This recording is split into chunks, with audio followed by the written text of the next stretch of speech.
Okay, welcome everyone. Welcome. My name is Tamisha Kwao, as you see it on the screen. And today I will be speaking on self care and mental health. I'm so happy to have you guys here. I'm happy for those who are going to rewatch and welcome again. And today we'll go right into it. What is self care? And many times we hear it's important to take care of yourself, and all these other things online. We hear it all the time. What really is self care? And self care, in my word, in my terms, in what I believe self care is allowing yourself to breathe, to be able to take walks if you need to, setting boundaries, journaling if you feel like it or if you think you need to, resting when your body needs it, or just taking a day off and focusing on just you. This is a very, very important part of self care, knowing when to stop, knowing when to take a time just for you and you only, especially for parents, single parents, especially for them. They do have a very hard time slowing down and taking that time for themselves because they have to take care of the children, they have to take care of the home, they have to work, they have to do all these things, and they just don't know how to slow down. Okay, so it is good to practice. I'm trying to go to the next slide, so just bear with me. So I do have two questions. What is your self-care method? And number two, I would like two people to tell me what is self-care in their own words. Or we can discuss it at the end. Okay, so Kim said self-care is taking care of you. And definitely it is so. It is so. It's all about you, self, you, only you. I'm not saying that you can't take care of your family members, but there are times when you have to focus on you. Because in order to take care of someone, you have to take care of you first, love you first, put you first. Because if you're sick, you can't take care of anyone. Okay? So make sure your health is on intact before you can take care of anyone, health or any well-being. Okay, my computer keeps sticking. So, self care is like self love. In the picture, for example, you can see that she loves herself and is taking time out to do so. So, these are some of the things that you can practice. Do a whole body massage ever so often. You don't have to do it every day, you don't have to do it every week, but at least once a month will be good. Do body scrubs, do shaving, shave your legs, take the time out, shave your legs, feel good, feel yourself. Go and do some facials, get your hair done. These are some things that you can do for self care. And in this picture, it's a perfect example of how it looks like. What is mental health? And many people don't realize that mental health is joined to self care. If you don't take care of yourself, your mental health can be affected. Mental health is a state of psychological, emotional, and social well-being that enable individual to manage self-stress or self-stresses. But when it's not managed properly, it can cause you to go into a state of confusion, depression, anxiety, suicidal thoughts, eating disorder, and so much more that could have been mentioned here. But these are few of the things that can happen if you don't take care of yourself or you don't stop to breathe. These are some of the things that can happen. Areas we need to zoom in on and take care of are: one, social, and that's your social life; spiritual life; number two, financial, your financial health; your physical health, and your mental health. These are some of the things to zoom in on when we're talking about self care. and mental health. These are some of the things that are associated with not when you don't take care of yourself. These are some of the things that will be affected. And when you do self-care, when you take time out to take care of you, these are some of the areas that you will see so much improvement. It will be healthy. Okay, okay, Kim. Okay, you can get your mic to work.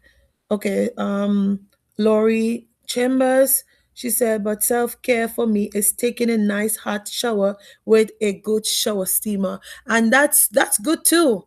That's good too. Sometimes our body needs that steaming, that hot, not hot, but as much as you can bear on your body. It is very good. It's very important to do that. I believe, if I can remember well, it's a very good way of releasing toxin from the body. That is a good one also, Lori. Question. I have two questions here. Question number one: what are two things that you plan to do for yourself this year that you haven't done yet? And you can do it, you can write it in the chat. And also, question number two: what are two things that you consistently do that you need to stop doing that is affecting you mentally? And you can write it also in the chat.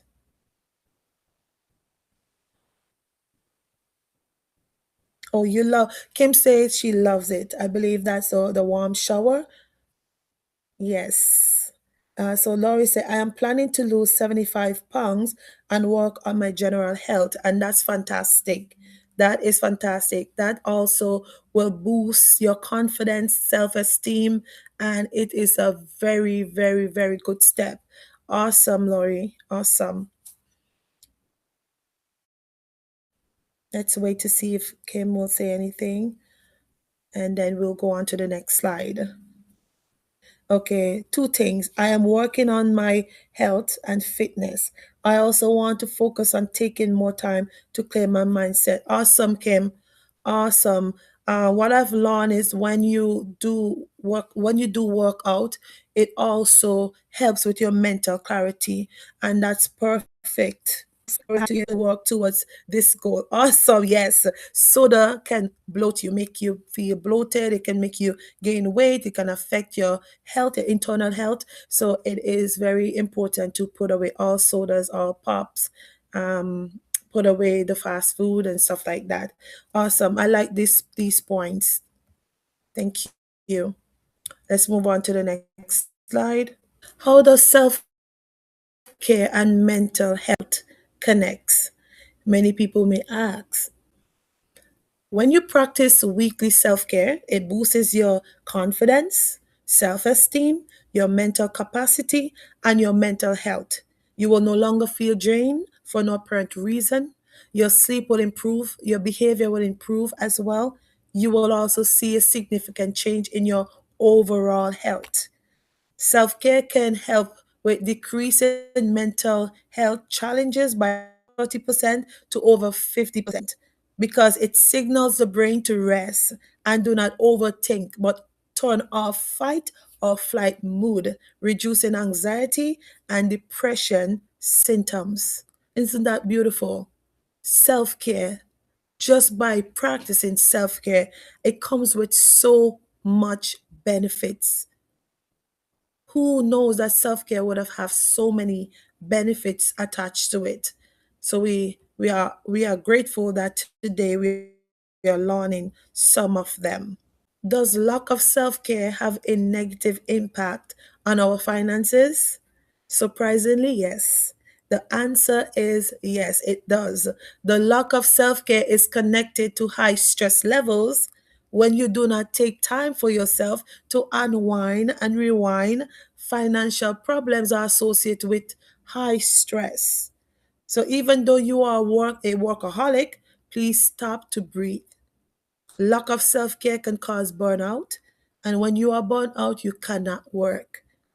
And you know, without a job, there is no money. So it impacts your financial health as well. Here, I did put a small, just a short clip. And some of the things that you can do in self-care. Hopefully it plays. 1 second. It's just a short clip. You don't have to do much when it comes to self-care. By just getting dressed, leaving the house, go and have dinner, go and have breakfast, maybe lunch, take few pictures, and you feel good about yourself, and that's a form of self-care by just taking some time for you.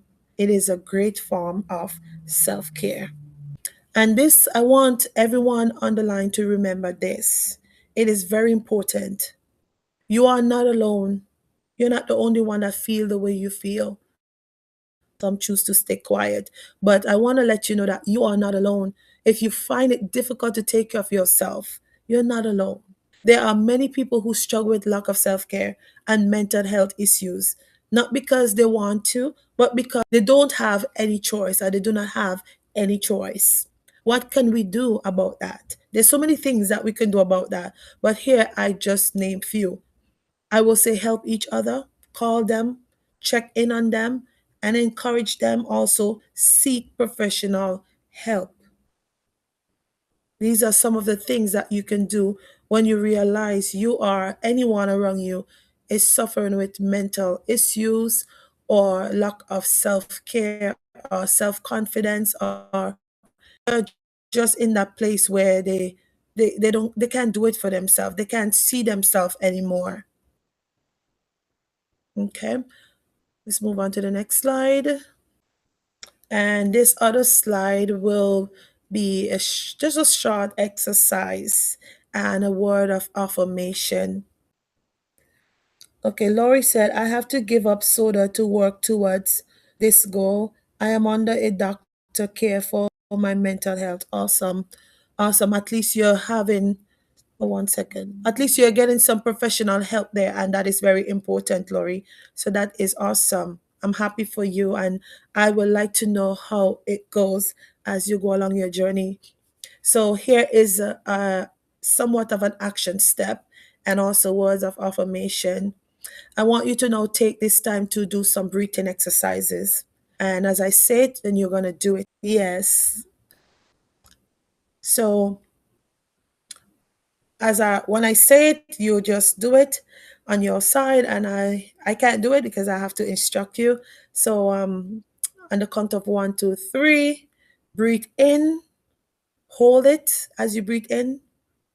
1, 2, 3, let go, breathe out, and release it. And I want you to say this declaration after me. I am enough. I am beautiful. This is my time to shine. I am the head and not the tail. Today is the beginning of my healing journey. I am no longer overworked, neither burnt out, but I am radiant and I will blossom and bloom. And if you have said that, you just declared greatness over your life in your life. And that also is a form of self care. And this will also help your brain, your mind to relax. So I am happy that you are part of this today. Happy that this helped, even if it's just one. And I want to say thank you very much for attending. Thank you very much for being here. I'm grateful. And that's it. If you have any question, I'm open for questioning.